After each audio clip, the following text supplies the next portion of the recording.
Welcome everyone to Project KALM. My name is James. I'm your host, and today we have a special one for you. I have a very special guest on, Lou. To break the ice, I'm going to ask you a random question. You ready for it? Sure, sure. Cool. Well, if you had one superpower and you can get it today, what would that be?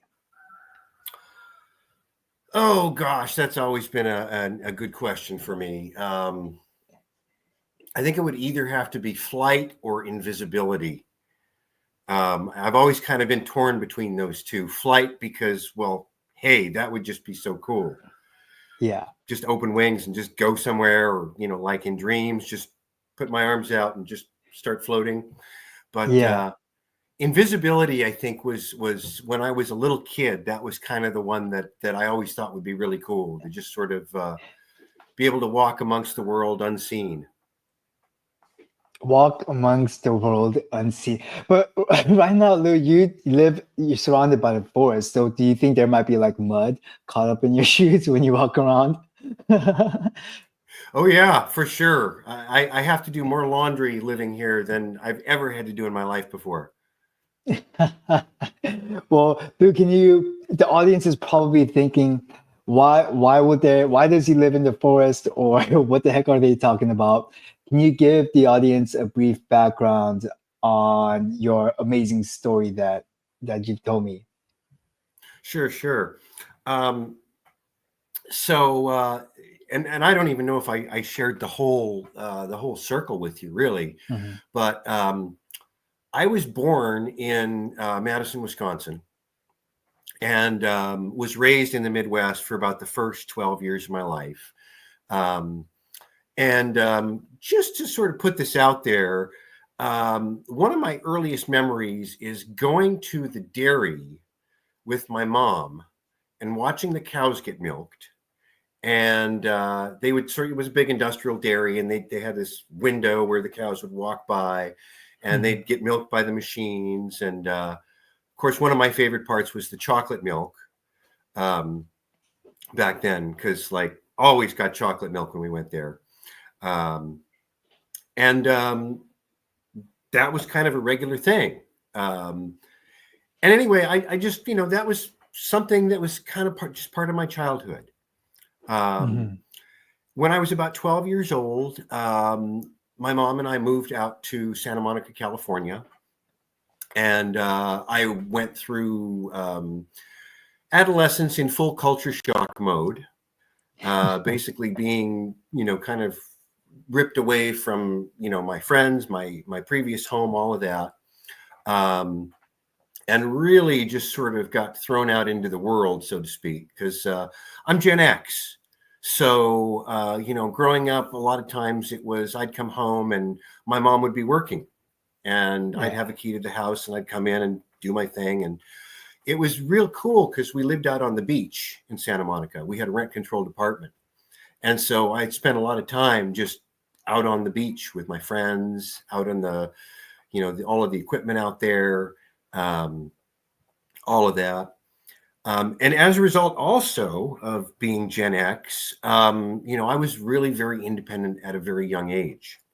Mm. Um, Grew up, and at that point, during my teen years, was when I first kind of started figuring out that I was a depressive and had some anxious tendencies. Um, and when I was 18, I moved to Berkeley, where I went to UC Berkeley, and eventually got a degree in psychology after bouncing around through physics and art and music and this and that and a million different things. And by the time I graduated from Berkeley with my degree, I knew I didn't really want to do anything with it. And so immediately after I left, I kind of knew, okay, I gotta figure out what is it I want to do. Um, and so I took a job driving as a courier around the San Francisco Bay Area, and just spent some time doing that in a job where I could just be out in the world, have my mind free. All I had to think about was driving. I could just go out and do that. And that helped me figure out what my next step was going to be. And that next step was really getting into the music and recording industry program at San Francisco State, because I'd always been interested in music. I had been trying for years to get a band together, and that always just was the same old story. We'd get a demo tape, we'd play a show, there'd be a personality conflict, and oh, we're looking for a new drummer, guitarist, vocalist, whatever it happens to be. So went into the music and recording industry. Figured maybe I can make a career on the other side of the glass. Got into a really cool internship doing audio engineering at a little tiny studio in San Francisco where I met Kurt Cobain. And this was a one-time deal. He came in, he was producing for the Melvins, who were engineering. And at the time I was an assistant engineer. I was like, getting coffee for everybody. And so it was literally just, oh, hi, how are you? And then sitting in the room and kind of watching him. That was it. Yeah. Did that and had a number of other experiences where I kind of quickly realized, no, I don't want to be on this side of the glass. There's a bunch of people on the other side of the glass that have far less idea of what they're doing than I ever did. I want to be on the other side, actually. So I kind of got out of there and shifted gears again. Figured, okay, I'm going to try to get the band happening. Got a menial job working at an answering service so that I could then go and practice with the band at night. Found a better job testing video games at Sega. And so I switched over to that job, because might as well have a day job that you can really enjoy. Now, all of this sounds, super great and exciting on the surface, but in the background, I was really struggling with depression, anxiety, pretty regularly. I mean, every little decision that I was making was really difficult, and it wasn't without trepidation and a lot of work. When I was in my mid-20s, I had finally I'd gotten onto SSRIs, Prozac to be exact, and they helped me to kind of get started and give me some resiliency. But after a while being on them, I found I was kind of emotionally blunted. And so from time to time, I would decide, okay, I need to feel again. I'm going to quit these. I'd rather feel again and be miserable than not feel. And well, that kind of goes back and forth, because then I'd get miserable enough that I'd be like, okay, I don't care. I don't want to be miserable anymore. I'd rather not feel than be miserable. In the meantime, I'm sort of skipping through life. And I got to kind of the end of my 20s, early 30s. This was right around the late 90s. And within about a 2-month period, I had sort of a double whammy, which was the typical thing with the band happened, where we lost whoever it was and we were going to be starting over again from scratch. And then my job at Sega changed my hours and didn't change my pay. And so essentially that was doubling my commute from 45 minutes each way to an hour and a half each way. And because they were putting in some extra hours, it essentially meant that I was adding about 4 hours to each day and not getting paid anything more for it. And at that point, once again, I was just sick and tired of it all, was ready to get out, was a little bit concerned about the possibility of, am I pulling a geographical here? And a geographical, for those of you who aren't really familiar with the term, is where there's issues going on in one's life and you think, oh, if I just go somewhere else, I can escape all of this stuff. And no, because typically what happens is you're there, and where do the problems start? The problems start with the 3 fingers that are pointing back at you. Oh, I'm sorry, it's 4 actually, with the thumb. Yeah. And so then the problems eventually come back. So at that point, I'm thinking, wow, I'm so done with this. I'm done with sitting in traffic for 3 hours a day. I'm done with being paid very little, with working my butt off and really feeling like I'm just treading water here. I think I want to move to a smaller place and maybe settle for a more boring job and hopefully have my life slow down so that I can get a little bit more out of it and be happier. And that move was to Eugene, Oregon. That was at around 1997, 1998. And that was pretty rough because I thought Eugene was going to be kind of good for software jobs. And it was a lot rougher than I thought it was. And it took me quite a while to even get started finding someplace. And eventually I did. It was maybe about a year after we moved up here. Got a telephone tech support job, which played really nicely into my telephone operator skills and the database skills that I had picked up at Sega doing the video game testing. It was pretty much minimum wage at that point in time. And that was sort of the beginning of it. This was for a database company that did a Yellow Page software package for companies that sold Yellow Page advertising.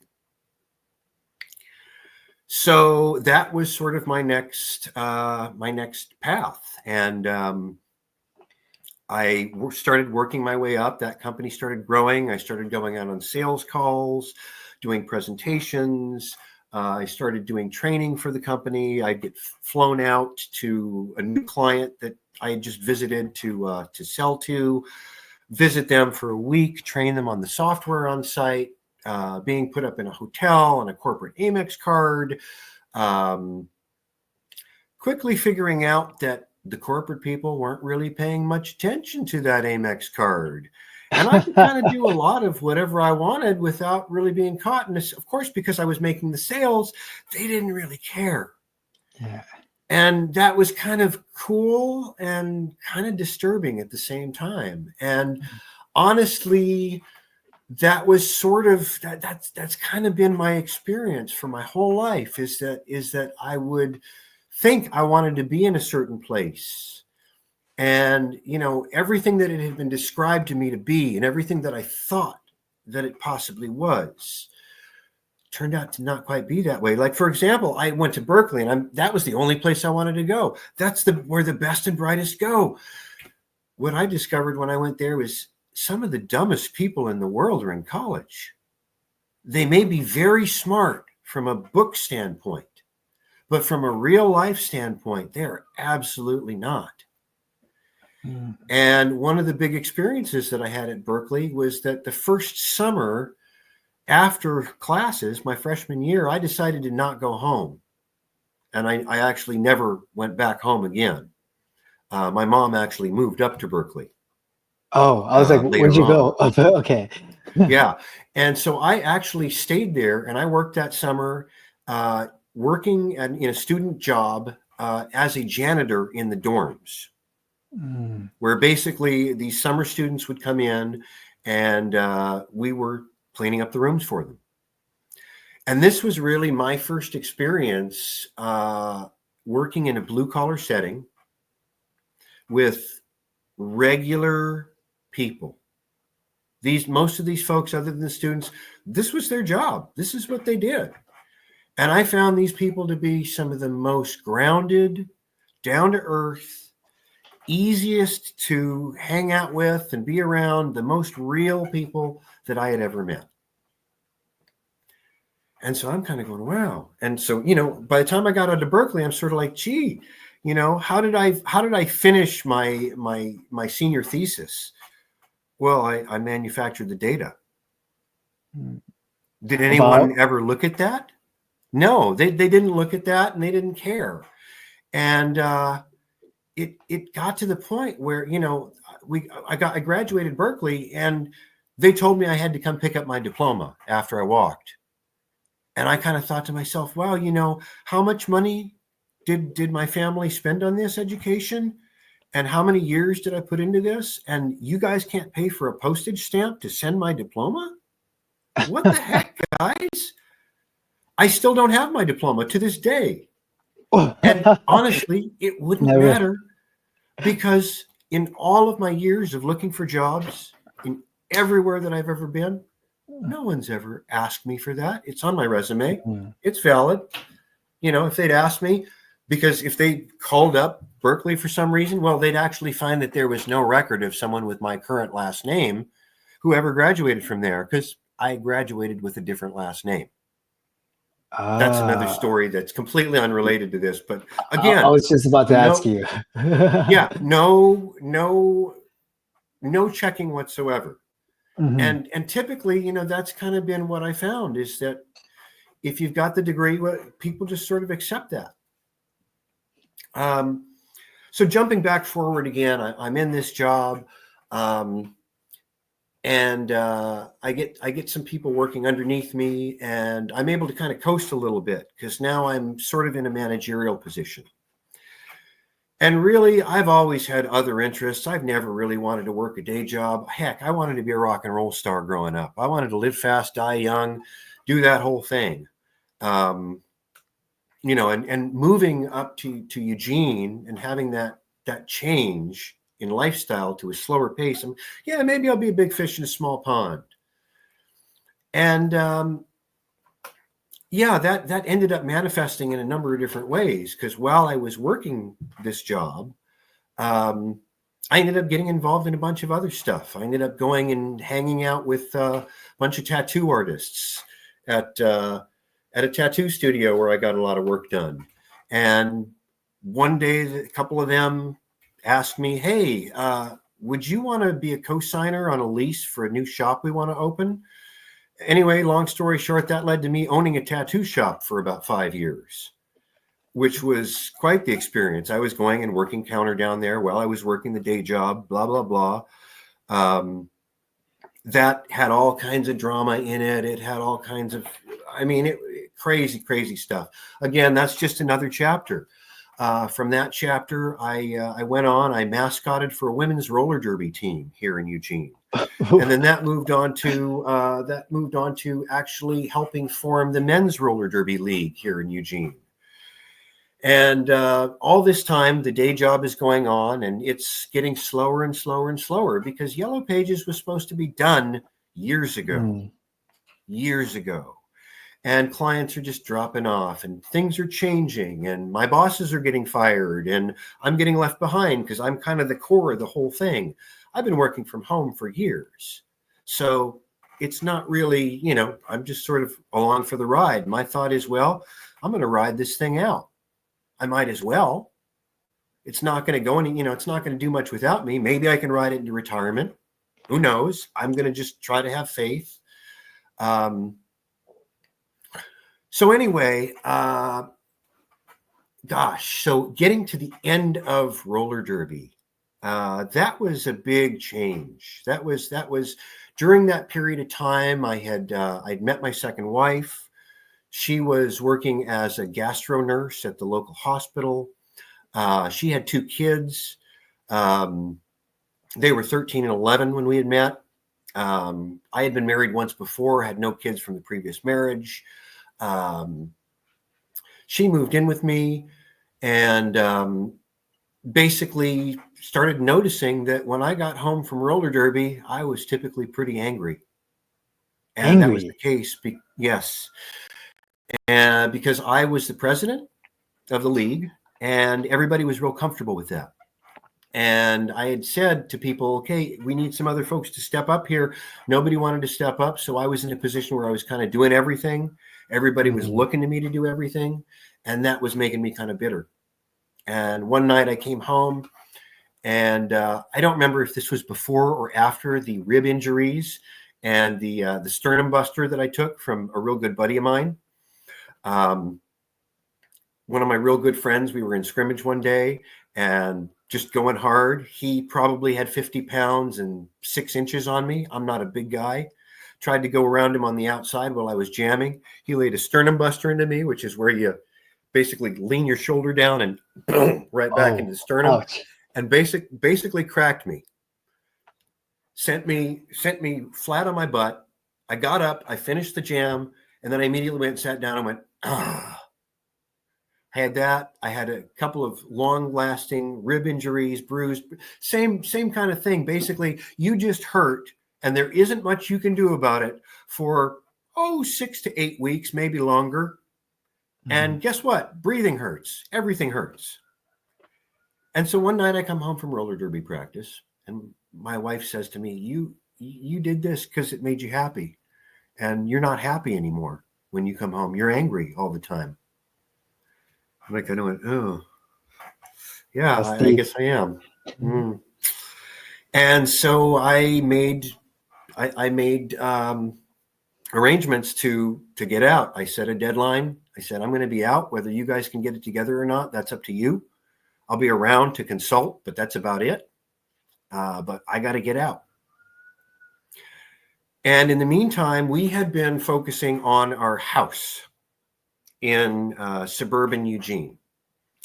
And what we were focusing on, because times were starting to change, we were starting to kind of look at what was going on with society. And as I remember, The Walking Dead was on. We were watching that and kind of going, oh, we got to get ready for the zombie apocalypse. So we've always been sort of pseudo preppers, not really like, oh, the zombies are going to come or nuclear war or whatever. Because like, who wants to live through nuclear war? Not sure I do.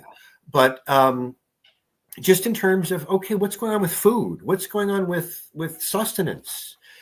So we started tearing out our whole lawn, all of the shrubs, and basically converting the whole property to a 1/4 acre suburban garden. We got chickens, we got ducks.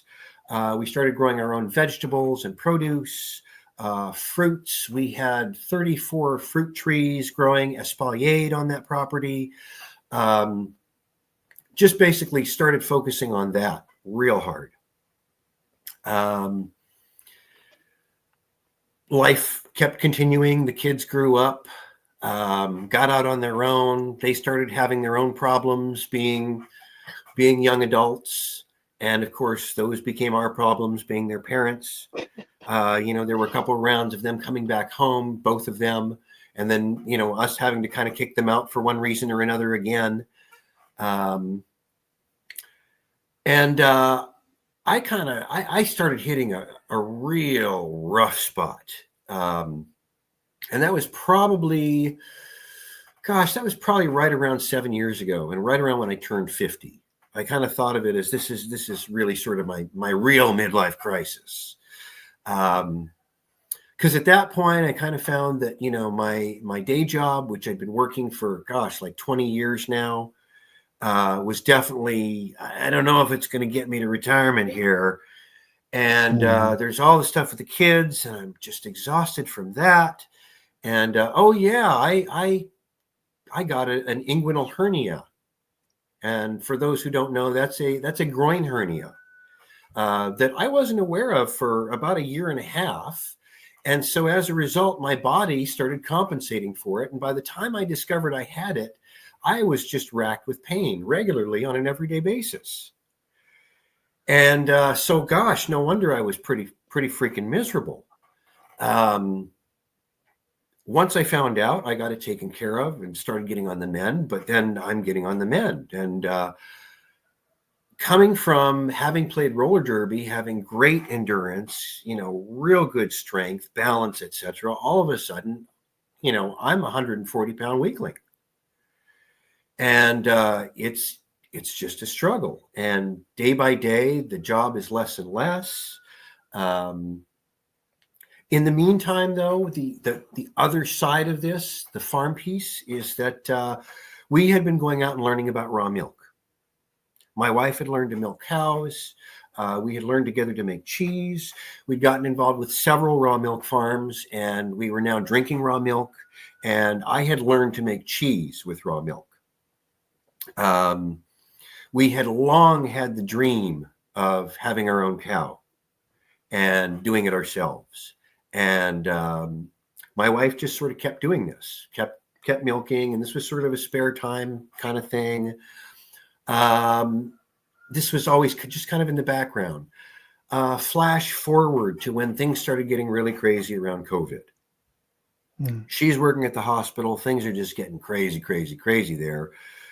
I'm kind of looking at what's going on in the world and going, to me, this doesn't make sense. I don't know. I hear what everybody is saying, but my gut just tells me this doesn't make sense. And so when the lockdown started, I was actually I'm like, this is great. I can go out in the world and it's empty out here. And I'm not worried. I'm a healthy guy. I drink raw milk. I'm paying a lot of attention to what I put into my body. I'm not afraid of getting sick. I get a cold. Yeah, it might last for a while, but I'm going to heal. I have immunity. And yeah, no problem. Didn't want to get the vaccine. My wife didn't want to get the vaccine either. Ultimately, she ended up kind of coming home one day and saying, I got to get out of the hospital. I got to be done. And I said, okay, we can do that because I'm working from home still. So be done. Get out of there. We'll figure it out. So that was exactly what she did. She then kind of really picked up on the milking for people. We had partnered with one farm that kind of fell through. We partnered with another one. She was kind of out there meeting people. And one day she gets a call from a lady that she had milked with, who she had inadvertently taken her milk because it was in jars that were mislabeled for somebody else, blah, blah, blah, blah, blah. And the lady goes, hey, I think you stole my milk. And Christine says, yeah, I did. I'm really, really sorry. Where are you? Can I get that back to you right now? And she's like, oh yeah. She explained everything that happened. I saw the labels on the jars and I took them on my friends. I thought I was being helpful. The woman goes, yeah, hey, so there's a guy near you. He just bought a cow from auction and he was planning to milk the cow until he harvests her for beef. But he can't milk her because he hurt his back. So can you go over there and milk the cow? He's like 5 minutes away from your house. And sure, yeah, okay. And so we go over there, and here's this cow, fresh off of auction, kind of scared, kind of skinny, but really a great-looking cow. She milks her, and we start kind of wondering about this cow. Now, a little background on raw milk. Particularly, one of the benefits of raw milk is that you get all of the good enzymes and all of the good stuff that's there that basically gets killed during pasteurization. Specifically, in the raw milk world, there is a milk protein, A2A2. It's actually a genetic profile. The gene is either A1 or A2. And it contributes to the milk protein, which is the set from both parents. So A1A2, A1A1, or A2A2. The difference is that if milk has the A1 protein in it, or it's A1A2, most people who are lactose intolerant can't do that. Can't do ice cream, etc. The A2 protein, though, 85 to 90% of people who are lactose intolerant can tolerate A2A2 milk. And some of that has to do with all of the enzymes that are in it. The other thing has to do with the format of the protein itself. And so there are actually companies now that are selling pasteurized A2A2 milk in stores for that very reason. Is A2A2 harder to find? It is harder to find. Yes. Harder to find, okay. Yes. And so that was one of the big things we had been sold on, not because either of us are lactose intolerant, but because that's the good stuff. Yeah. And if that's a product that people who are lactose intolerant can tolerate, that's huge. So the first thing, can we possibly get this cow tested? And yeah, so we sent off a sample to the labs because we've been doing this for a while, and the test came back, and this cow is A2A2. Nice. Long story short, once again, we make arrangements to purchase this cow from this gentleman who can't milk her because he's gonna send her to beef anyway, and she is a perfectly good milk cow. She just needs to be kind of rehabbed. So at that point, we're still living on the quarter acre in Santa Clara where we can't keep her, and we've got to find some place to keep her. And that was about a 2 or 3 month period where we're sort of keeping her at the guy's house and going out there and milking her. But okay, what are we going to do? We're talking to people that we know with farms, and it's one thing and it's another thing, and it's drama and it's this and it's that. Finally, my wife, once again, in all of her networking, has been going out to participate in a community meeting in Fern Ridge, which is the community where we live now.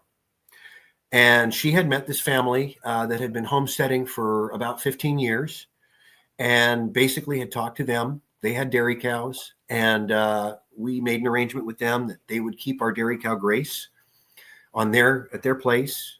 We would come out and milk, and we worked out an arrangement with them where we were able to board our cow, come out and milk, and obviously we shared the milk with them because there's cost to them for feed, for everything. Of course. So we worked all of that out. And that was how we operated for, I think it was probably about 9 months to a year. So now in the meantime, I got to back up once again because getting back to my mom, who I mentioned that, I decided back in college, I'm not going back home to mom. Mom came up to Berkeley, and mom had still been living in the Berkeley Bay Area and had eventually moved into the Oakland Hills, yada, yada, yada. Anyway, she was getting older. Her husband had passed away, and she was really struggling to keep up and starting to show some signs of memory decay. After a visit down there where I kind of found that she was just not keeping up anymore, we were able to talk her into selling the house and moving up to Eugene so that we could keep a closer eye on her. She finally did that. We moved her up. We got her into her own apartment, which was basically like an independent living facility. That worked for about a year. And then once the COVID lockdown started, she had a fall, which fortunately wasn't a big deal. She didn't get injured, but basically because it was independent living, she was on the floor for 45 minutes, just sitting there. And when somebody finally came up, they said, "Oh, sorry, we can't actually help you up. If we can talk you through it, but if you need help, we'll have to call 911.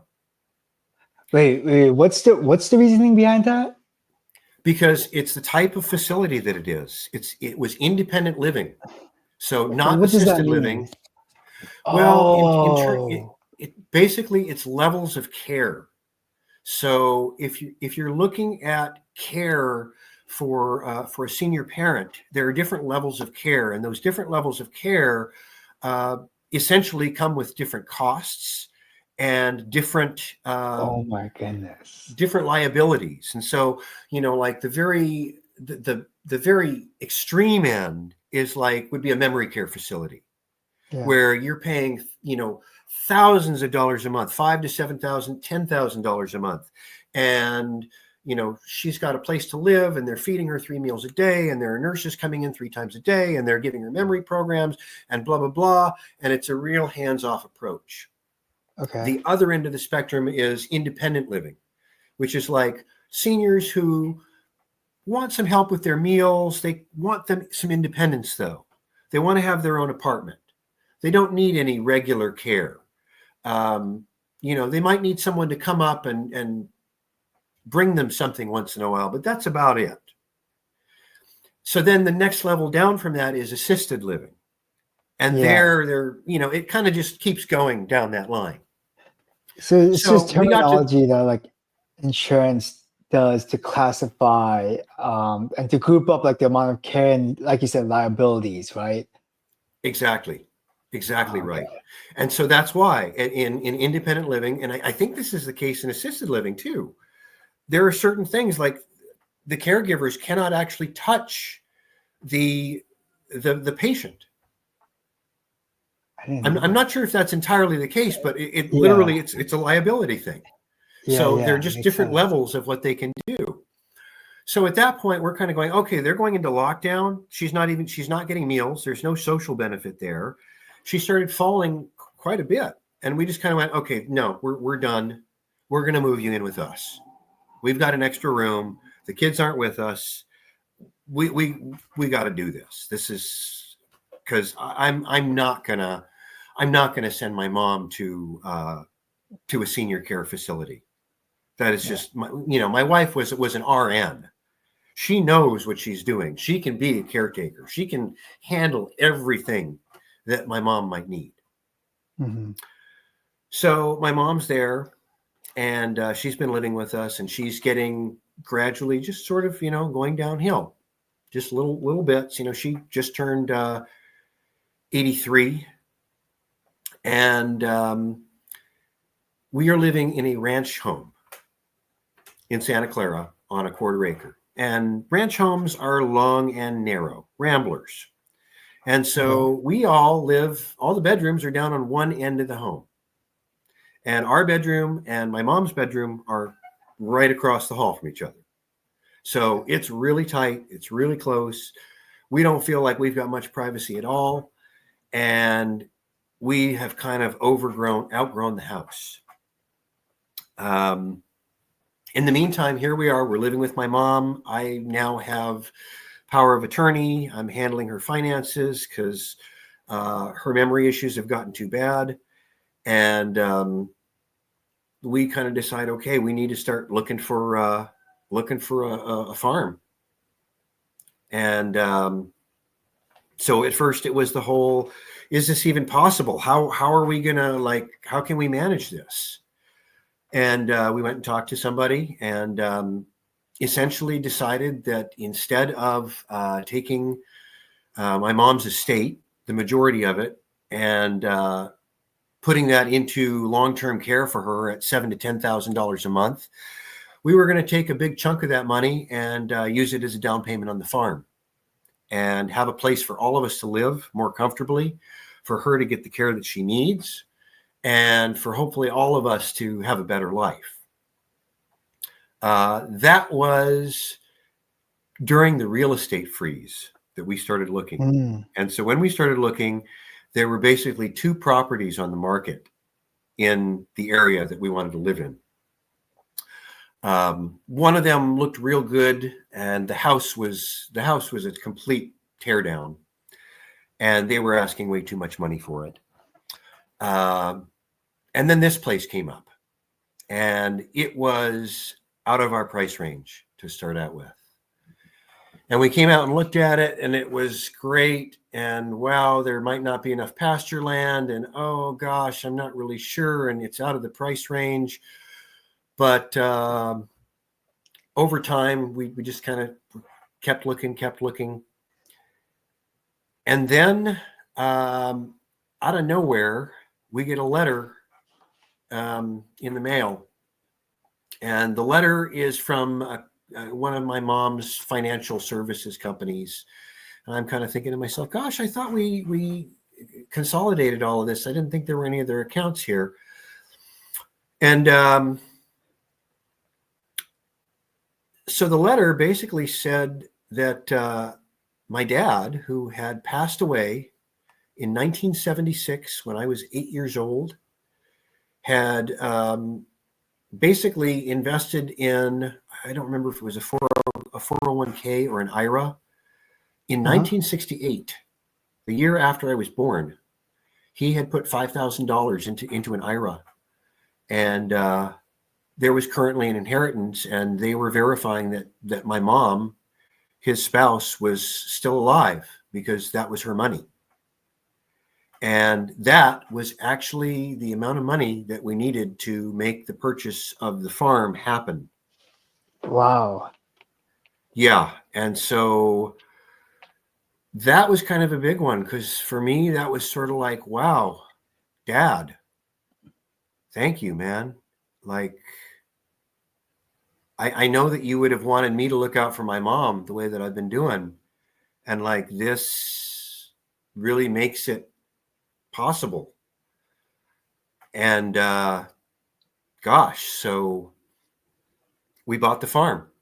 That was March of 23. And at that time, gosh, I mean, it all sounds great. And you'd think that like at that point in time, I would have just been like, yes, yes, ecstasy. Oh my gosh. But like, no, I was just like, after going through all of the years of that stuff, the whole process for me was just, I was exhausted. I was like Johnny PTSD is what it felt like. You know, I'd gone through years of getting early morning phone calls for the day job of, oh, the database is down, blah, blah, blah, blah, blah. And you got to get this up right now. And all of that stress and all of this other stress with the kids, stress with everything, stress with COVID and what's going on with the world and blah, blah, blah. And so I was just like, there's all this work to do. I'm so overwhelmed. I hurt. How am I possibly going to, move a house we've been in for 18 years? And so that was sort of the beginning of it. And it was a slow process. I think we probably spent about 3 months moving in, and it just felt like it was a never ending struggle because we got in, we started having to build paddocks for the animals that we were going to have. And at that point in time, we only had our chickens, our ducks, and the one cow. And we had never had a cow, so we had to prepare for that. In the meantime, we got 5 acres, so I got to get a tractor. I've got to buy a tractor. I've got to learn about tractors. All of a sudden, I'm having to buy all of this infrastructure stuff. Our well is not the well that we thought we had. We've got to get that repaired. Oh, no, we can't get it repaired. Now we need a new well. Oh, more money, more money. I'm just like, oh, my God, is this even? Oh, and I should mention we decided to keep the other house and rent it out to the kids because they're not going to be able to afford $1,300 a month for a 2-bedroom apartment these days. So that was an additional stress on us. And, okay, worst case scenario, we can sell that property and we can keep going. Maybe we can make this work. So really just going a lot on faith and hard work and one day at a time. And along the way, just really kind of trying everything for, just helping get by. I had... back in my 20s and 30s, I had taken benzos for my anxiety. And by the time I was in my mid-30s, I had gotten hooked so badly that I actually had to quit cold turkey. That was in my early 40s. And so I knew that was something I could never go back to just because it was like, oh, yeah, that's so good. It is not good. It was almost like the advice that I didn't take in my high school years about trying heroin. One of my friends said to me, don't do it.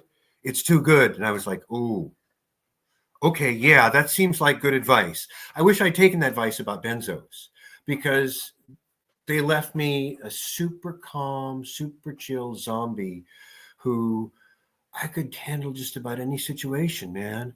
But like, if I didn't have that stuff, oh, I was a mess. I also think benzos are dangerous because, like, when you have decades of just stress and anxiety that's happening every single day, the first day you feel calm, you're gonna want to chase that again. You're like, oh, what the heck is this? I want it again Yeah. and again, and then none of the doctors or like no one ever tells you about what's the side effects or the withdrawals are going to be afterwards. And when you do go through that, like way later down the line, it's kind of like you're already deeper in the hole, and then it's a little bit more difficult to get out. Yeah, absolutely. So anyway, we got out here and once we actually kind of got settled in, I was really able to focus more on myself. And essentially what that looked like, I kind of feel like for almost the whole first year was getting up in the morning, doing some of the work, as much of the work as I could handle, getting to a state of exhaustion, most of that being mental, a big part of it being physical, though, because farm fit, wow. And then essentially going into recovery mode. And recovery mode for me was I've got a pulsed electromagnetic frequency mat that I use a couple of times a day. I've got a massage chair that I use. I do mindfulness and meditation exercises. I started actually even doing hypnosis sessions, self-hypnosis sessions. There was all kinds of therapy scattered through there. And a lot of supplements as well. Liposomal C, liposomal glutathione, L-theanine for stress, magnesium glycinate for stress, KALM for stress and for anxiety.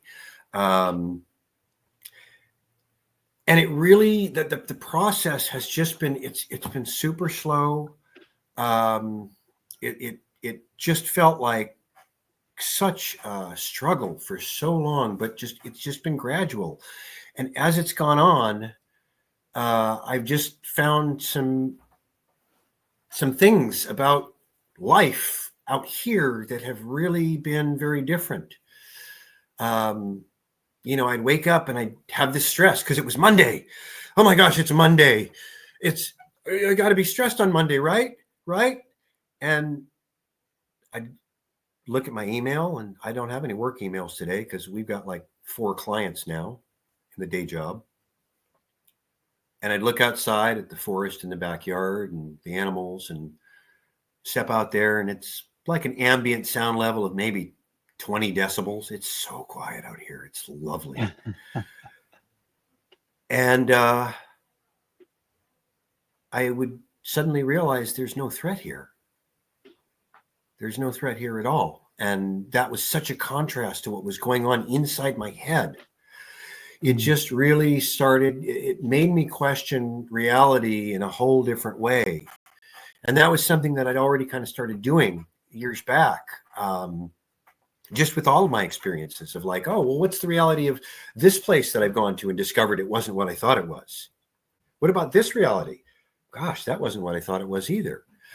What about, no, that wasn't it either. It's a little bit different than that. It's not quite it.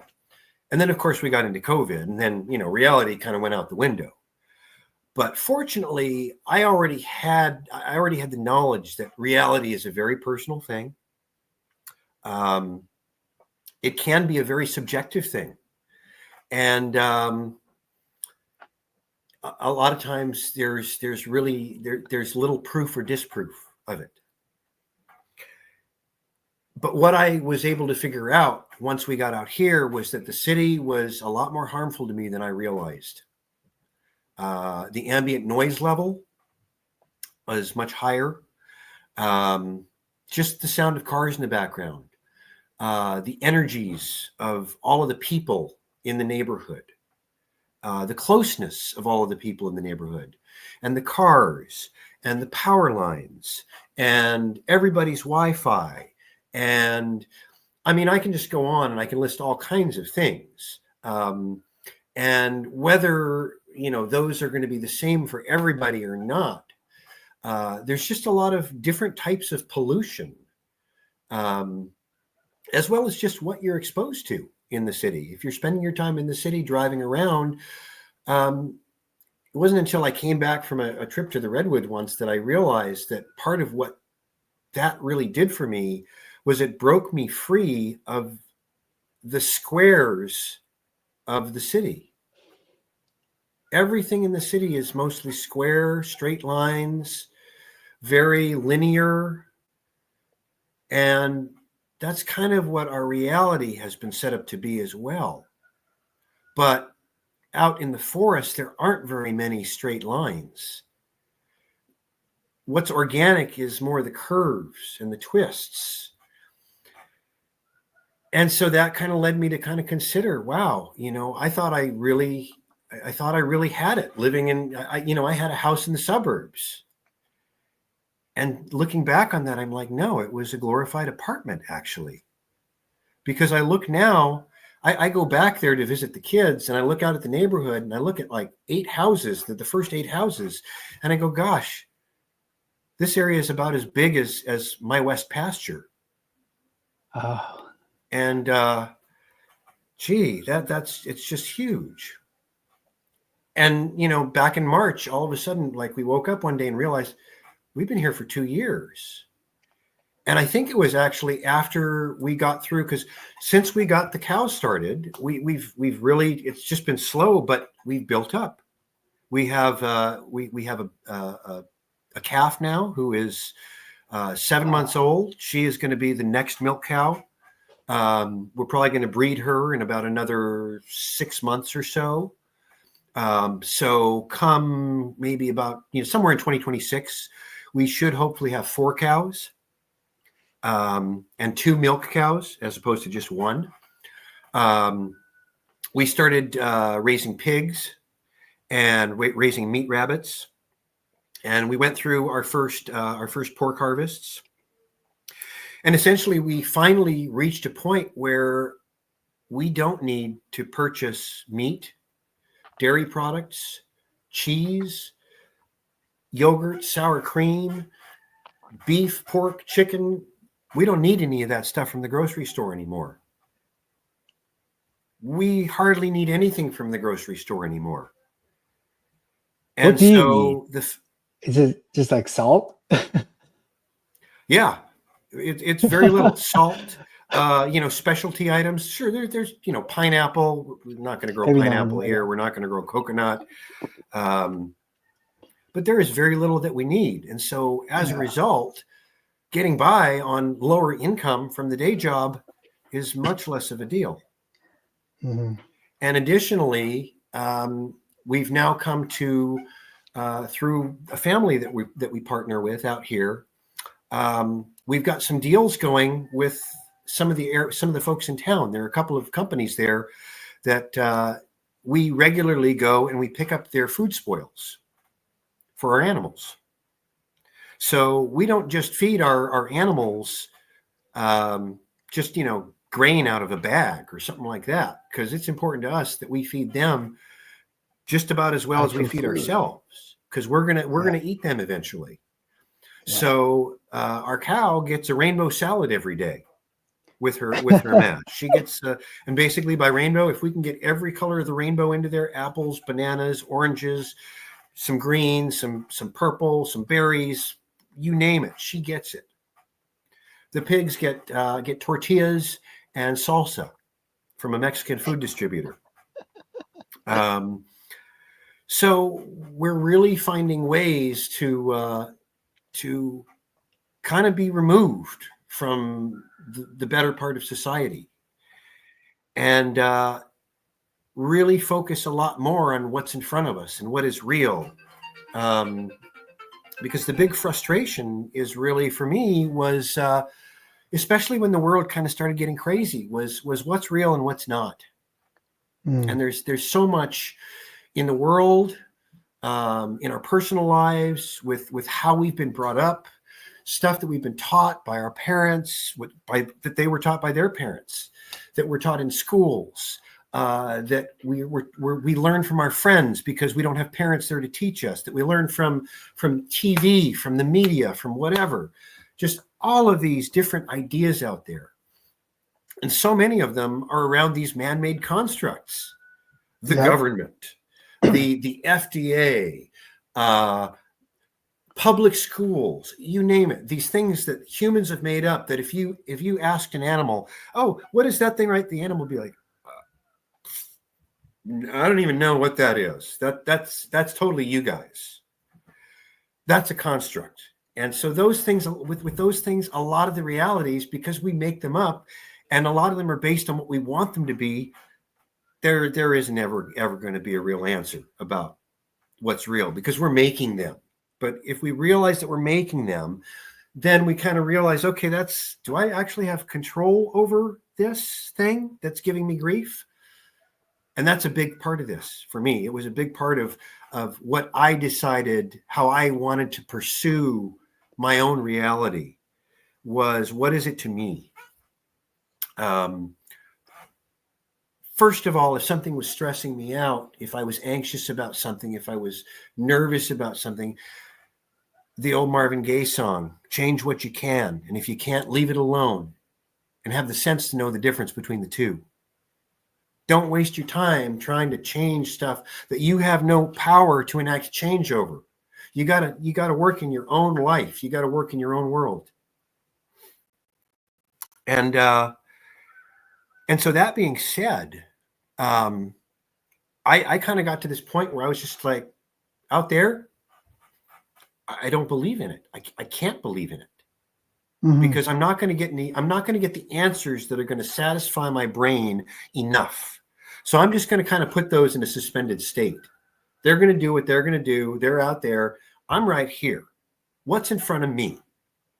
Oh, here's a cow. This cow needs to have the poop brushed off of her because I need to get the milk out of her this morning. This cow doesn't want to come down with me on the lead because she wants to stop here and eat this grass right here. Oh, and she better not eat that weed that's right next to it because that's toxic for her. That's just all so real.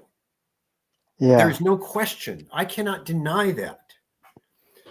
And so now, my day-to-day is really it's very different. And today's been a real interesting sort of when the day job pops up now, it's really very funny to me because it's such a contrast. The day job pops up and it pops up in the form of, here's an email, a phone call, a client going, hey, I can't log on to the server. Oh, okay, let me get a hold of the hosting company and give them a call. Email. Hey, can't log on. I think the certificate says it's expired, but it's not. We renewed it, blah, blah, blah. Oh, did you renew the invoice? I think that we did. Let me check with the boss. Blah, blah, blah, blah. Is any of this real? No, it's just all out here in the ether world. And then I step out of that and I'm going and scooping sheep dung and feeding a little baby sheep a bottle because his mom kicked him off. And then, okay, I've done my morning chores. It's time for a little rest. I'm going to get my 20-minute nap and get up and what's next for the farm. So full circle, I find myself now back at the farm, doing the milking myself, in a very real world. I still love the chocolate milk.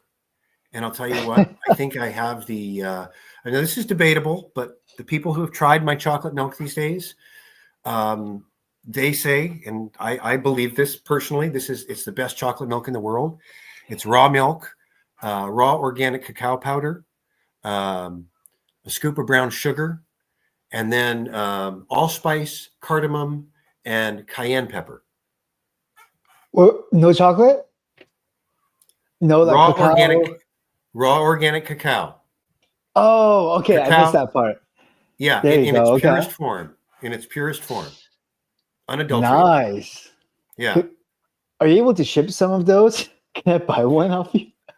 Unfortunately not. But, hey, if you want to come up and visit sometime, I can hook you up, brother. Well, if if The Walking Dead happens, for sure I'm going to be up there. Yeah.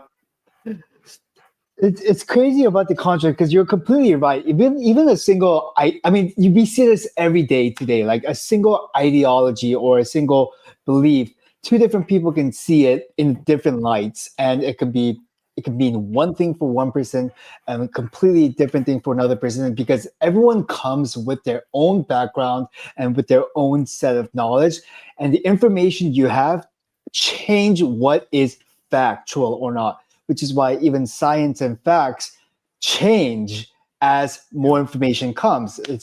I just heard this recently, but like people used to think like lobotomies were a good idea, right? And now we look back and we got the data. We're like, it's not a good idea to scramble up the brains. But yeah, maybe not, huh? the guy who created lobotomy actually got a Nobel Peace Prize. That's how much they believed in it. But like, I digress. But when it comes to some of these constructs, I mean, I feel like like anything in life is debatable. What what is a construct that you think people should question for themselves? Like, don't tell. I mean, of course, you can't tell them it's wrong or right because everyone should decide that for themselves. But what's a construct that society believes in now that maybe it might be a good idea not to believe in it blindly, but maybe we should think about whether or not we believe in it. Well, honestly, because of the kind of the nature of constructs Yeah, themselves, I don't really I'm not I would never say that there is yeah, one construct that everybody should of look at course, that makes and sense. as a society, because again, a lot of the constructs that we share are those that we don't really have any control over, and there aren't really any answers to them. Now, Mm, looking at those constructs for yourself to kind of have some critical thinking, I think is a good idea. But I think that the constructs that are the most helpful really are your own personal constructs, the ones that you've been brought up with. Um, and so, to just some examples of that, I was brought up Jewish in a fairly religious background, and so I was brought mhm, up with, oh, we don't eat pork. Um, it pigs are dirty. They're cloven hooved mm, animals. Blah blah blah blah blah. And I got into my teens and got the opportunity to explore religion myself and look at it for myself.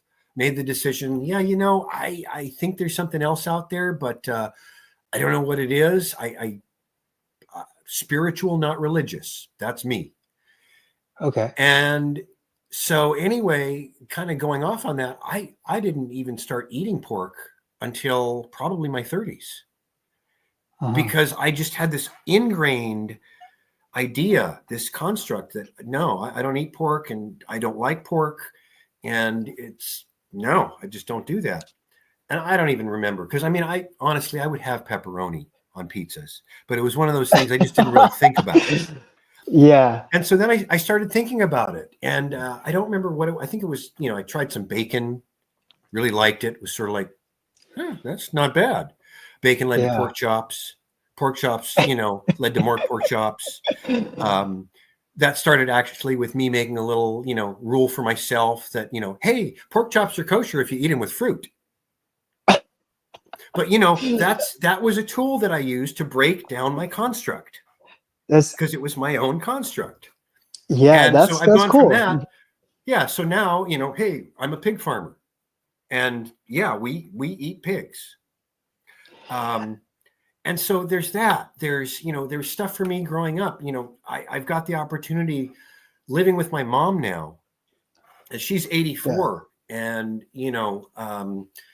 kind of has some dementia. She is repeating a bunch of patterns that she repeated when I was growing up, and I'm witnessing them as an adult and getting a different perspective on them and remembering, wow, you used to do that when I was little, and that wasn't really cool. And here's how that affected my life. Mhm. And so one of those things was she had some kind of weird stuff around eating. And Like, as a result of that, um, when she was little, she had bulimia. okay. And when I was growing up, there were just weirdness with food. We'd be out at a Mm, restaurant and she would ask me if she'd say she was full, but then she'd keep eating. mm. She'd ask me if I was full and then she'd finish my plate, even though she said she was full. Uh, she would buy me a special treat at the grocery store and tell me she bought it Okay. for me. But then I would get there and it was open because she wanted to try it first. And anyway, it kind of got to the point where I just sort of developed my own eating style, and as a result, now I eat maybe a meal to a meal and a half a day, not much Okay. more than that, and that's been very beneficial to me because I watched her kind of abuse her digestive system, and I kind of saw the results of that, and my thought was, if this is like an engine and a fuel system, maybe if I run the engine less on less fuel, the engine will last longer. Mm. And that's served me pretty well. Um, I've been pretty healthy as a result of that. But it's really because I've kind of looked at that 3 meals a day. I don't think I don't need 3 meals a day. I don't personally. Yeah, Now, there are definitely going to be people who do. And there are going to be people of like me, course. and there are going to be people who need 6 meals a day. So again, it kind of comes back to, what are the constructs that are holding you back? Those are the big ones. Like I mentioned Mondays before.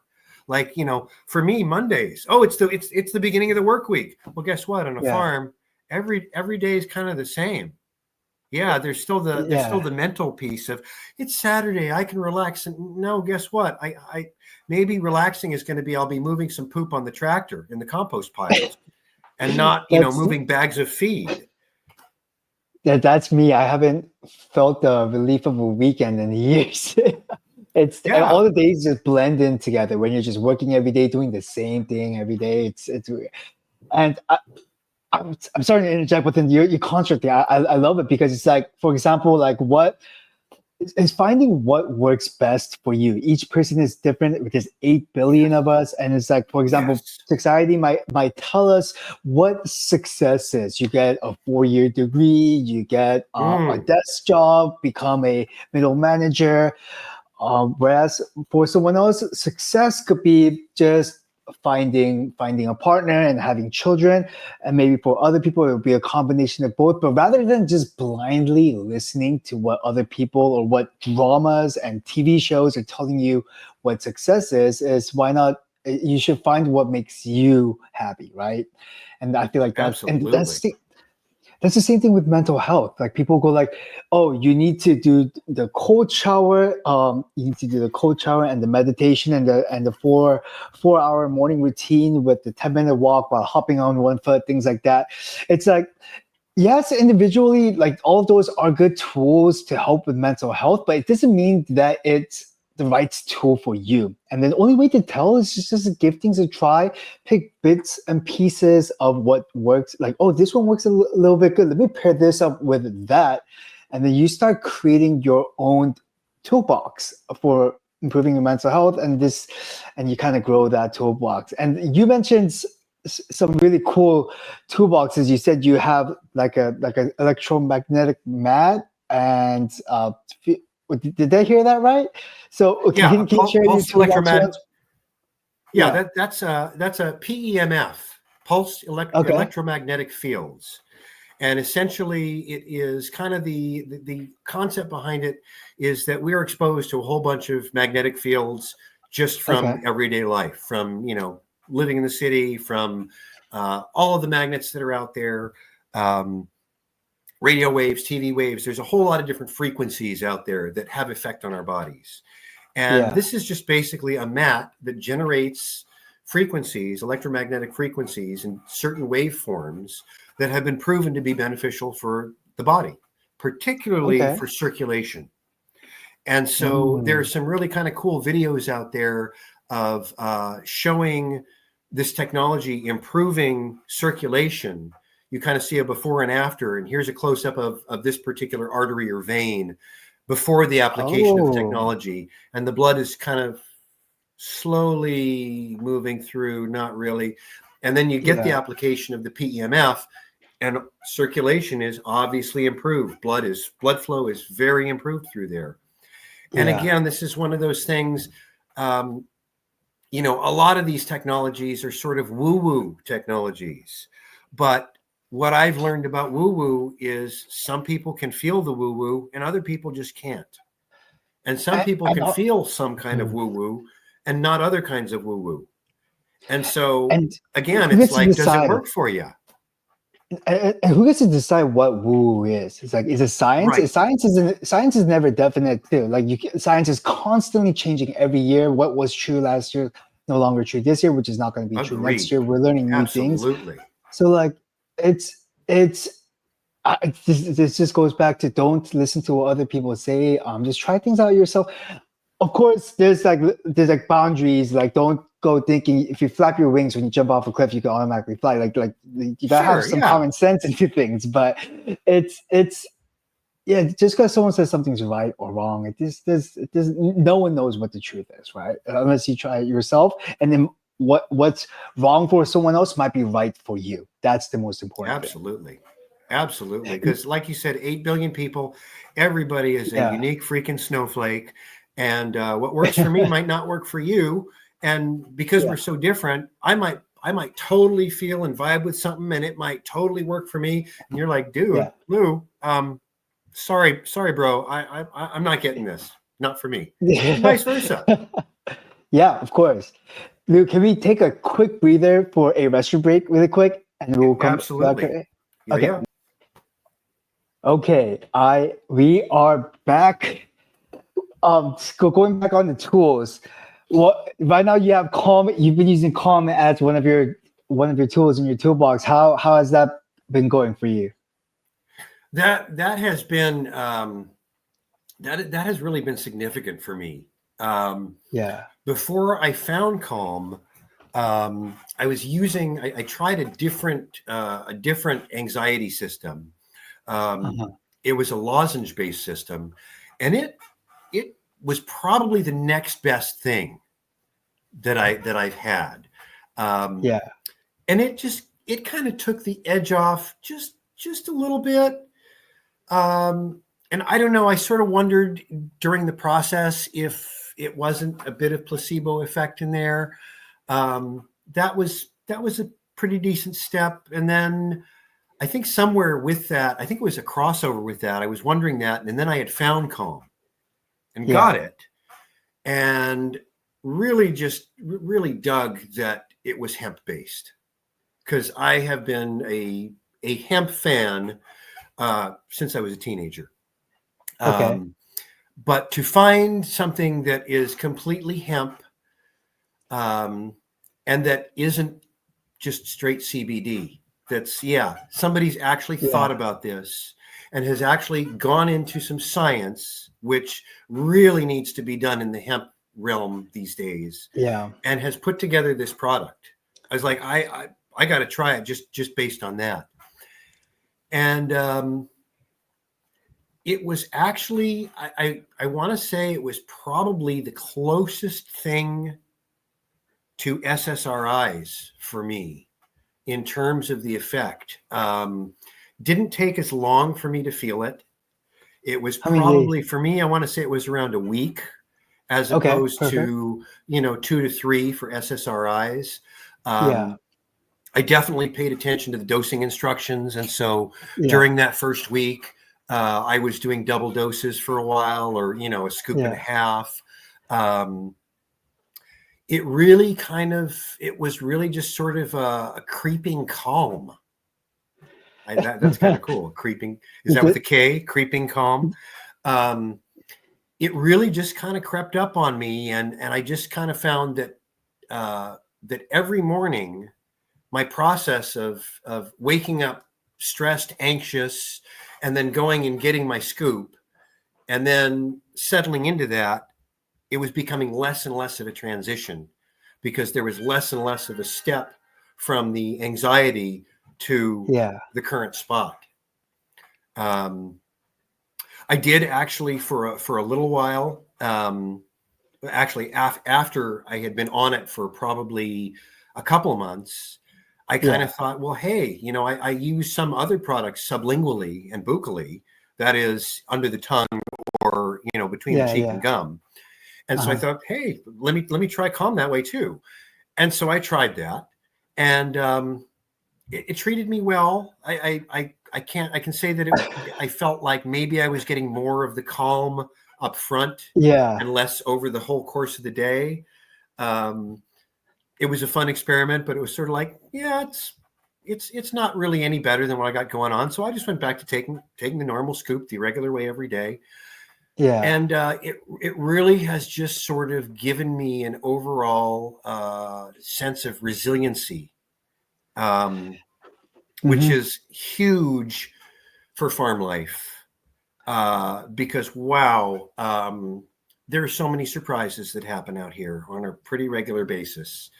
Um, you know, I went out the other morning to get the cow and found she had managed to push her way behind something in her bedroom and had gotten herself stuck. And so wasn't a normal morning because we had to get the cow unstuck first. And people get out of paddocks and they have to be chased down, and you gotta catch people, and you gotta just all kinds of stuff. Stuff breaks and nobody's there to fix it except me. So I got to do that. And so it really has helped me in terms of when stuff like that comes up that is just unexpected. More frequently than not, I'm in a much better position to go, okay, let's let's take a deep breath and come up with a plan and go knock it out and just get it done. It's okay. Yeah. This is something that just happens. That word resiliency is, I hear it so often, and I think it's so true as well, because my day to day is just like things are breaking, but then like not like physically breaking, just things are breaking in the business every minute. And I'm just like putting out fire. And while I'm putting this one out, I can see that one being sparked over there. Gotta put that one out. And it's definitely that it's like a level head that keeps you resilient. There's no other better word for that. Yeah. Yeah. What when you the story you've told is literally the embodiment of try different things to find what works best for you. It's just going in all 360 directions and making loops and things like that. And starting all the way from the city life all the way to where you are today with all your toolbox, including Calm, and now living your in your farm day to day. Are you kind of happy with where you are right now, or do you think there's more?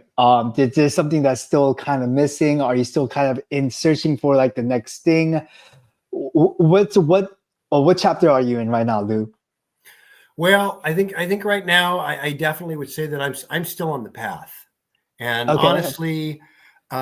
honestly, after all of the years that I've been doing my life, Yeah. I think I'm always going to be on the path. Okay. I've definitely still got all of my old tendencies. I've still got all of my old Mhm. poisons.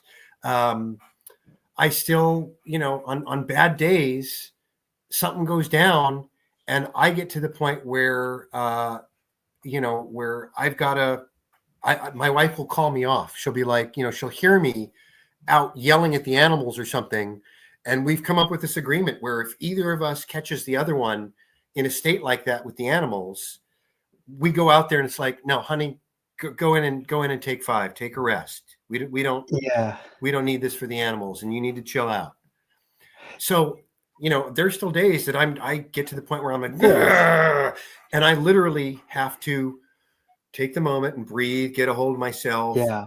And Mhm. like the last day that this happened to me, it was an all day struggle. Like I took a minute, I calmed down, I got back on the road.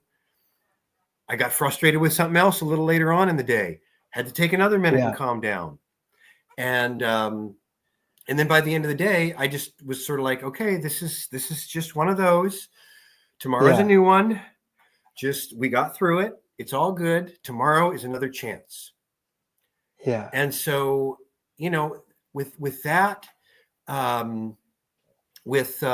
something else I've been looking a lot more into now, and I think this is because now I have the mental space to think about these things. Is I've been looking into my own trauma, and again, that's a whole different personal realm of things for people, because my trauma doesn't look at all like a lot of the trauma that I hear people talking about online. Uh-huh. But it's still trauma. It's different. It affects me very differently. It affects my life in different ways. I look at my personal stuff. I look at Mhm. my generational stuff. I look at what it is that's been passed on from my grandmother to my mother to myself. What was passed on on my dad's side. What Yeah. what all they passed on to me, and kind of trying to work through some of that stuff too.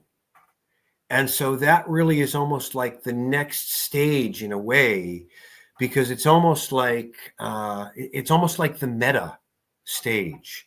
It's not so much like working on the here and now, but it's almost working on the environment, the soul environment, for lack of a better term, that kind of creates the bubble of my life. Because if I can acknowledge at least and bring out of the shadows, hey, this is my trauma. I experienced this. It's right there. I'm pointing at it. I'm looking at it. It loses its power over me. That's super. That's a very good technique. It's like being able to label things and distance yourself from it. So like when people are feeling like super anxious of getting that tightening of the chest, you notice it and you label it as like, oh, this is my anxiety coming by. And the thing is, we're humans. Like there's always going to be ups, there's always going to be down. And I feel like for those like us who have been just dealing with anxiety for like as long as they can remember, it never truly goes away, but you just get better at dealing with it, and your relationship with it changes, rather than it's like, oh, I'm feeling anxious and just like breaking everything down. It's like I'm feeling anxious. I mean, I don't like it. It doesn't feel good, but I've been through this before, and tomorrow's going to be a better day. And just try to get yourself back into baseline functionality. And you just get a little bit better. And of course, it's not like for anyone listening out there, it's just not an overnight process. It's something that takes like years and decades of constantly figuring yourself out and going back to just figuring out what works for you, right? And then using those tools the best way you can. Yeah, creating little habits that you can just repeat that work, whether it's, okay, what am I going to think of next? Which is that great little trick that's going around to just blank your mind out. Yeah. To stop your anxiety. I'm not sure it works for everybody, but what am I going to think of like next? I like that. Yeah, I'm going to do that. That's a pretty good one. And then there's the, I'm not my thoughts. And, my thoughts. And then one that I really like is, what am I anxious about? Because when I kind of look at, what is that anxiety? Well, it's, for me, it feels like this fear of something. And then I kind of have to go, what am I afraid of? And if I kind of try to go down that path of like, well, what am I thinking of that's making me anxious? A lot of times I'll end up figuring out that what I'm afraid of is actually one of my own constructs, because I've figured out that, if I don't, I'm worried that if this doesn't happen, then I won't be able to do this. Well, wait a minute. I'm just future tripping there. So if I can just stop future tripping, because I have no control over that future piece. So I really don't need to be afraid of that. And then there's the monkey mind too, just that little voice that's talking to you in the back of your head all the time. Oh yeah, no, you're doing a terrible job. People are not gonna like you if you don't do that. And it's like, okay, yep, just shh, please.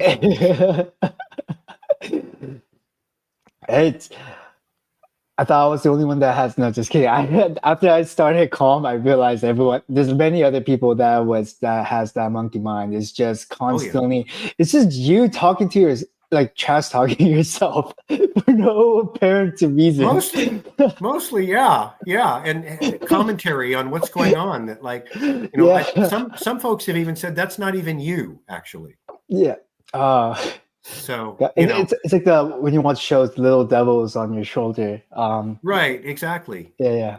And then really, I mean, I think honestly that just kind of that gave me a big eureka. I think that the best construct that any of us can question is our own self-image. Who am I as a person? What am I really? who am I really? Because a lot of times we have a lot of extra ideas about who we are that we've sort of piled on there because they're attractive to us, or they might be attractive to people in our lives. An example of this is in my life is because I played guitar and bass for years. I called myself a musician, but as years passed and I had to focus more on life, I found myself playing less and less, like to the point of sometimes for not years at a time. And so I would start questioning, am I still a musician? And this is one of those that there's, I got to decide that for myself. And there's certainly people who would go, no, you're not, because you haven't played for 5 years. Therefore, you're not. Do I still know how to play? Yes. Do I play every day? No. Do I want to play? Yes. But again, why was that so important to me to consider myself a musician? And kind of just going down that rabbit hole, and then sort of considering what was it about that, and personally, just to go down that to I guess model it. Growing up in the 70s, it was the rock bands, and in the 80s, it was the punk bands and the new wave and rebellion against the conservative society of the 80s, and it was cool to be a musician, and rock musicians were cool. And so I think I kind of had this cool idea associated with being a musician. And do I really need to be a musician to be cool? Yeah. Or can I do that in some other way now? Do I need that label on myself? Or can I just go, it doesn't really matter. I'm just Lou. I'm a guy. I do a bunch of different stuff. I've done a bunch of different stuff. And this is what I do now. And label me or don't label me. It doesn't really matter. It's what works for me. And I know now that, human beings are not designed to be happy. Our brains are not designed to be, being happy is for not survival. a regular, right? Exactly. And so, okay, based on that, that's another good construct. No, I'm never going to have a happy life. There's always going to be some kind. It's life. There's struggle built into it. Okay, if I get that, instead of thinking I'm going to be happy, well, gosh, my perspective is going to be a lot better because I'm getting what I expect, as opposed to being disappointed because life's always miserable because bad stuff happens every 5 days. The other 4 days are pretty nice, but This made you just made me completely rethink like one of the mindset switches I've had. It's I think like when I was super depressed and anxious is because I had a construct or a vision of what a good life was supposed to be, and I was comparing my life to that life. And then so like every day, let's say I'm at like a -8 out of 10 on the mood, right? And then it's just -8 because I'm just constantly looking at, oh, that's what a good life is. That's what TV says. That's what a good life starts at 0. Yeah, but then like I realized one of the switches I had is when I decided to think, no, this is just me, and then that -8 now became my neutral, and then I just kind of got like it's when you accept things for the way they are, it's like a weight lifted off your shoulder, and it's super cool because like you just reminded me of like one of the mindsets that I had to break for me to. Of course, there's a million actions to kind of changing your mental health, but then this was one of the big actions that has happened in my life. And then going back on the constructs of yourself, it's like there's also like the constructs can be dangerous of the constructs that you have of yourself can be dangerous, especially when you say I can't do this because insert your identity, right? I can't be happy because insert whatever your reason. I can't be fit. I can't eat clean because I can't make friends because it's like who put that identity on yourself, and it just if you put it on or if someone else put it on, is that identity even true? First of all, right? Like what? And Right. if it's not true, is it changeable? Like so yeah. This is I love the way you think, Luke. This is just this is tickling my mind, and I love it. Cool. Good, good. Yeah, I'm glad, because it really it's just such it really is. I remember seeing The Yeah. Matrix, and I've started to realize more and more that yes, we do live in the Matrix. It's not quite what was portrayed in the movie, Hmm. but it's definitely a great metaphor for a lot Yeah. of what's going on in our brains. Mm, And it and is. there's just so much, because there's such a big piece of wanting to be accepted by the tribe and by society, and a lot of that is just built in, because of that's It is. we're brought up, you get sent to school, you got to conform, you've got to be part of the group, and so it's hard, because it's kind of like you said, you got that image of here's what a good life is, and well, who told you that? Well, that's kind of what everybody says. Yeah. And so then you get the idea that, oh, this person over here who's not doing what I'm doing, they can't possibly have a good life that they could enjoy because they're not following this path. Well, maybe they didn't get that memo that you got that said that this is the happy life path. And maybe that's Yeah. actually the happy life path for them. Hmm. And really kind of breaking free of that. And I mean, a big part of it is too, it's breaking free of ego, and Mm. and really kind of being able to Just be you. to accept your limitations, Yeah. accept, for me, it's accepting my humility, accepting that, I'm an imperfect human being, and that's always what I'm going to be. And Yeah. I'm always going to have my tendencies, you know, um, they're going to get better. They do, but Yeah. it's just, that's just how it's going to be. So, Yeah. Be you. Like everyone loves you for who you are. No need to change yourself just to fit the image of what another person has about you in their head. Just be you, and all the good and bad is you, and that's what makes you you. There's nothing wrong with that, right? yeah, It's absolutely. It's what makes you It's in all of special. us. It's in all Yeah. of us. And I heard somebody, online, some media somewhere, said something like, it's really important to remember that everybody else out there is struggling just as much as you do, and they've got just as many of the same types of problems as you do. Yeah. It's just a different little palette of problems. But Yeah. everybody's got their own head trips. Everybody's got their own constructs. Everybody's got Yeah. their own thing. That's yeah.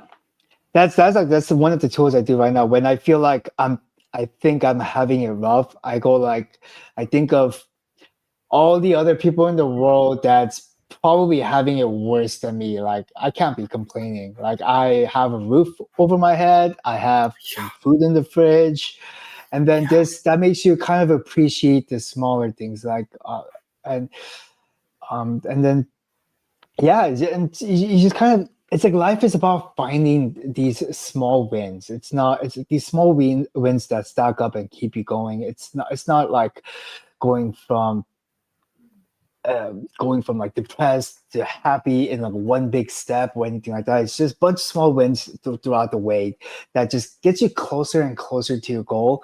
And sometimes, and it's whether or not you reach the goal is not what's important. What's most important is that you're getting closer and week by week, and you're just not giving up. I feel like that's what matters most. it is all about the journey. I agree. It is, yeah. Absolutely. For anyone who's listening who might be like feeling stuck, overwhelmed, or just coming from a similar boat, maybe just because they're living in the city, what's a advice that you can give them? An actionable advice. Let's do it like that. An actionable advice. Yeah. I would probably say just it's start small. Start small. It doesn't have to be any kind of a big step. Yeah, if you want to take a big step and you're ready to do that, great. But for me personally, part of depression and anxiety was sort of an overwhelmed paralysis of I just kind of don't want to I just want to sit here and huddle and so it literally was just okay. What's the worst thing that I've got going on right now? It's wow, I feel like maybe my cortisol levels are too high because I wake up every morning just stressed. Okay, what can I do for cortisol? Let's research that a little bit. Oh, here's some supplements that I can take. Okay, let me try this one supplement. That's good. And then let's try that. And then, okay, how's that working out? And it's just a constant reevaluation of, is that supplement working? Do I want to try to add something else? Do I have the energy to add something else? Being open to what's out there.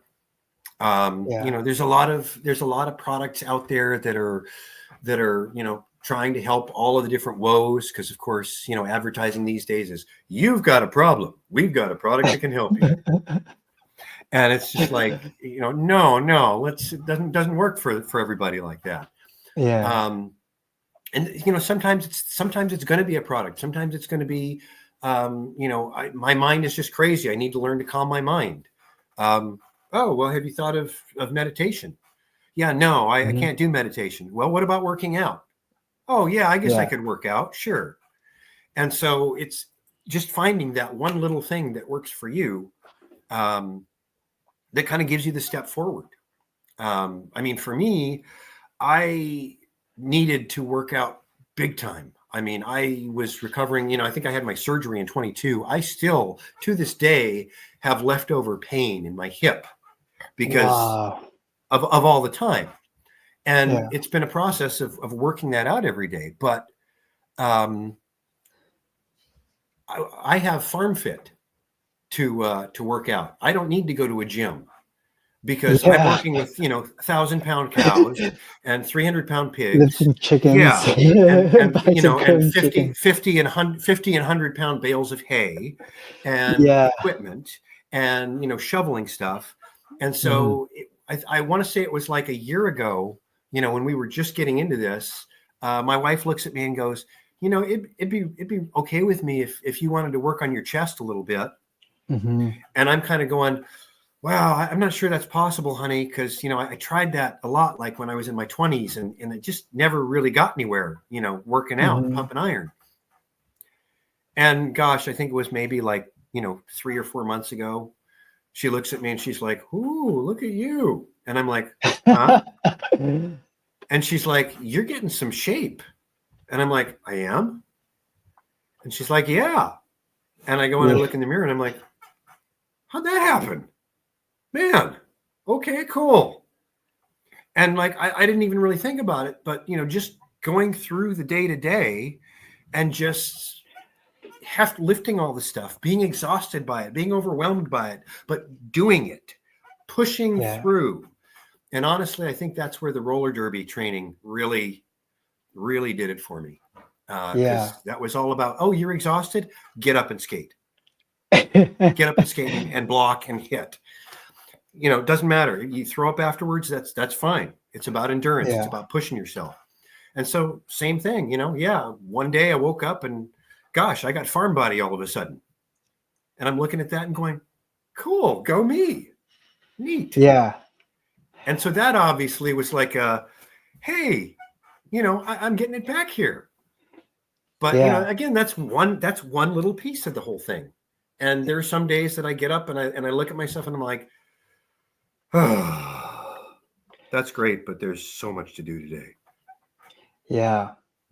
It's you're spot on with the one little piece. You can't drive a car with just the tires. You need all the pieces to come together. And the mental health is complex like a car. And I think my mental health journey was very similar to that too. It's like, despite like not seeing the results, I somehow convinced myself to continue the eating clean, continue the exercising, continue the meditation, continue the breath work, and continue the journaling and continuously writing that. Like I have post-its up there that says my thoughts are not reality. Still do that as a habit, and then like when Yeah. you look things like day by day, week by week, sometimes you don't even like, despite doing the right actions, you don't see any results. That's the reality of it. But then when you Yeah. those it's as mentioned before, those small wins stack up behind the scenes, and when you're like years in, you go like, oh, like I think I feel a lot better than I did like 10 years ago because I've been doing this for 10 Yeah. years. It's like, I think I'm in a little bit better place in life. And like and of course you still get those days when there's a rain cloud over you, but then you just kind of learn how to manage it a little bit better than before. And Yeah. And yeah, having a good couple steps under your belt and seeing those chapters are yeah. behind me now. It makes it that much Mhm. easier every day to just sort of go, okay, look, we got here. We can get to the Yeah, next step. yeah. Lou, your story has been heartwarming. What when you gave me a brief rundown of this, it wasn't. I, it's, what you said right now is even crazier, and I really appreciate you taking the time to share your story. And I definitely have a feeling that many people are going to be inspired from this. And I wanted to end with three speed round questions. You ready for this? Right on. I am. Okay, cool, cool. I feel like I might know the answer to the first one, but who is your favorite animal? Oh, wow. As in which species among them all? No, you must have a specific, like a specific animal, or no? Well, um, honestly, I think at this point my favorite animal is probably my newest cat, Captain, Oh, who Captain. is he's white with orange colored highlights, and my wife and I kind of feel like he is the reincarnation of like three or four of our past cats that we just loved, just put together into one package. And What? he has been a major heartwarmer for me ever since I got him, which was back in November, I guess. I love it. And we're gonna grab pictures from you, and I'm gonna add that into the post edits. Cool, Lou. Cool, cool, Lou. Um, okay. Second question: if you can go back to your younger self, 18 years old, 18-year-old self, and you can give them one sentence message, what would it be? Oh boy. Don't believe what they tell you. Okay, nice. or I or love or it. perhaps or perhaps things are not exactly as they appear. Do, do you think if your 18-year-old self heard that, he would take it to heart? Probably not. Probably not, because I was not really. Gosh, I don't think I was in any state to take much serious to heart until I was probably 30. Okay, okay, cool. Well, last question. After listening to this, I'm sure there's going to be some viewers who want to set up on like a similar path, living with like animals and nature. I always like asking for actionable steps. So, what is an actionable first step to maybe mirroring a similar path that you're currently on with animals and nature? Yeah, well, I mean, I would say that it really just kind of depends on how far somebody wants to be immersed into it. Um, for me, when I was living in the city, it was immersion into nature was just taking regular journeys down to the Humboldt redwoods and spending several days just being there, walking in the forest. Um, a lot of times it was just by myself, um, just just being there, being out of the city, out of the energy, and just kind of letting it all hang out. In terms of working with the animals, I think there's a lot of great options. You know, at the super city level, you know, there's getting involved with animal rescues. You know, with humane societies, volunteering to, you know, help rescue homeless cats and dogs. In Eugene, there is actually a raptor center where they rescue all kinds of birds of prey, and they rehabilitate them there. So that'd be another way to do it. You know, certainly going out, you know, finding out where your local farms are, going out and visiting local farms, looking into things like backyard chickens and backyard ducks. And really, I guess just overall, kind of stepping away from the industrial viewpoint that society tends to give us of we go to the store to get our food, and you know, we go to the store to get our meat, and we do all that to let's be with nature. Let's grow some food. Let's you know, let's raise some meat. Or, you know, if not raising meat, let's raise some animals for the joy of interacting with the animals. You know, there's plenty of people who love horses.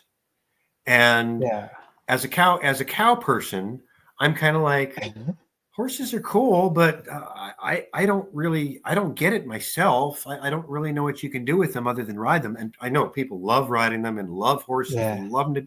Nothing wrong with that whatsoever. But for me, I'm like, I want a cow because I got 5 gallons of milk this morning from the cow. Per day? Yes, most days. It's she's on about her 4th lactation now, and so when we first met her, I think we were getting about 2 gallons a day. But with each subsequent pregnancy, the amount increases, and so now it's usually somewhere in the neighborhood of 4.5 to 5 gallons a day. We usually have to make a cheese at this point about 2 or 3 times a week to keep up with it. Okay. I was like, wait, that's a lot of milk. It's because you're not like doing it as like for a business. This is all just for personal consumption, right? So I'm like 5 gallons of milk a day is a lot. Yeah, well, it's somewhat for personal consumption, but we do actually barter. Like you know, the other day, our friends that we kept Grace with, they came over, and I had gotten my tractor stuck in the mud out in the forest in the back, and Ted, he's kind of been my bacon saver multiple times, and they came over, and I mentioned to him, oh yeah, I got my tractor stuck again, and he's like, oh, I love a challenge. And so he's back there with his van and hooking up a pulley and hooking it back up and basically tows me out just right there. And we're like, let's give you guys some milk to go home with. Thanks for that help. Really appreciate that. If we had to call somebody to come out here, it would have been hundreds of dollars. Take it. Yeah. So we do a lot of bartering as well. You know, that a lot of hey, you guys need milk? Well, we could use some of this. You want to make a trade? Sure. Yeah. I love it. You scratch my back and I'll scratch yours. It's kind of like that type of system with your community. That's so cool. Exactly. Taking it to a smaller level, really. So, you know, we're raising pork and somebody else is raising beef. We're probably not going to raise beef just because of what we've got going on. So we'll make a trade with them. We'll trade some beef for some pork, or maybe it'll be beef for milk or for cheese or whatever. But there's a whole lot of that going on. That's beautiful. Well, dude, this has been an amazing story. Like one of the best stories I've ever heard. One of the craziest ones for sure. It's been a life, that's for sure. Yeah. Yeah. But those of you guys who have questions for Lou, leave a comment down below. I'll try to get answers from him and I'll reply in his stead. And I'm going to ask Lou for some pictures of his animals and farms. So I'll leave that at the end of the podcast. But yeah, thank you all for listening. And Lou, thank you once more for hopping on. You've been amazing. Thank you, James. You're very welcome. Glad to be here.